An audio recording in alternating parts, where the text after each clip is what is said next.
conversation with God, sitting on my couch in my living room, led me to my purpose and ultimately led me here, becoming a first-time author. I wrote, the only diagnosis for my delay is the company that I keep, or better yet, the company that has kept me from being all that I ought to be. They say fear is an illusion, an intrusion to your well-being, silently holding you hostage while keeping you familiar or keeping you comfortable in familiar places. You look down, and the ground seems to be moving, but it's actually others who are moving forward. And when the waters have receded, you are still standing right where you started. Fear has been with me since the beginning, literally whispering sweet nothings in my ear, year after year after year. And I'm still here with the same dream, yet I haven't done a thing. And so this is what I wrote, sitting in my living room on the couch. And I thought about fear holding me back from the greatness that I already know that's inside of me. And fear of what? Fear of not finishing what I started. Can anybody relate to that? So many ideas that you have that come directly from God.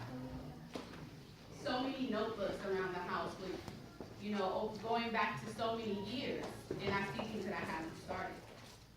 So that was a fear of mine, of not being able to finish what I started. Also, fear of just not knowing what's on the other side. I'm sure we all can relate to that as well, just really not knowing what's on the other side. But have you ever heard of someone having fear of being successful? That was my major fear, and I thought, this doesn't make any sense. How can you be successful? We all want to be successful.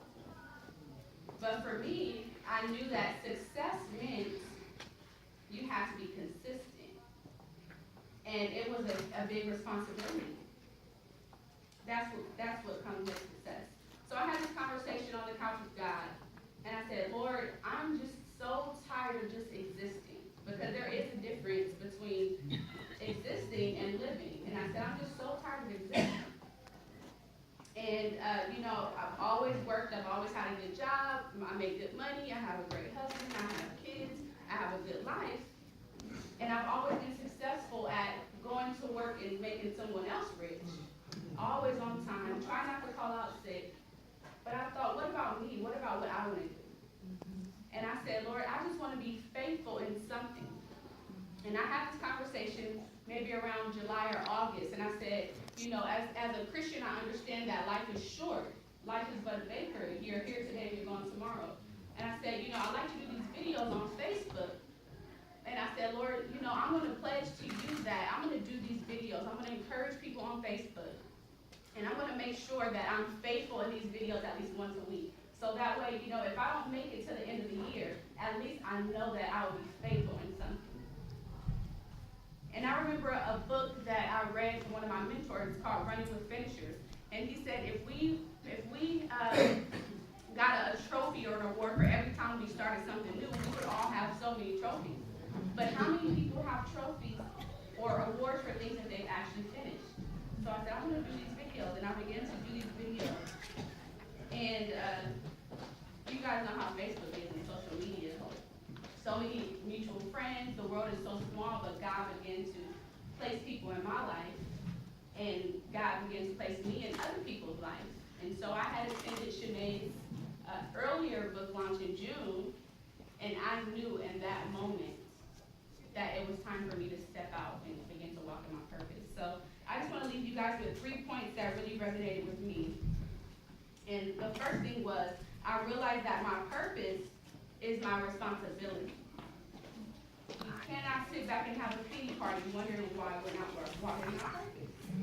Your purpose is your responsibility, and it's a duty to use your gifts. God is literally waiting for you to use your gifts. The second thing is, we have the audacity to think that we have more time. But we don't really know what the day holds or what the next day holds. So it's very important that we, the time is now that we do what we're supposed to do.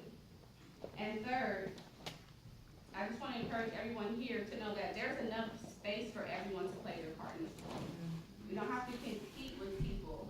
If anything, we should compete with ourselves to be who God has called us to be, because he's called each and every one of us here to do something that nobody else can do like you.